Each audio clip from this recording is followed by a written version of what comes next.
একটা পুরুষের জীবনে যদি ভালোবাসার মানুষ হারিয়ে যায় তাহলে তার কতটা কষ্ট হয় একটুবার দেখে নিন। আপনারাও দেখুন কত কষ্ট পাইতেছে ছেলেটা। একটা পুরুষের চোখ থেকে পানি অল্প কষ্টে বের হয় না, যেটা ভালোবাসার মানুষ বের করে দিল অল্প সময়ের মধ্যেই। আইসা দেখবা তুমি চলে গেছি জগৎ ছাড়ি, আমার সাথে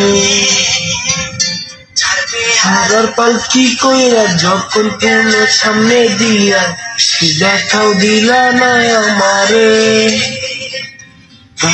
আইসা দেখবা তুমি চলে গেছি জগৎ ছাড়ি, আমার সাথে কান্দিয়া ডাকিবা তবু না পাইবা, কান্দিয়া ডাকিবা আমারে।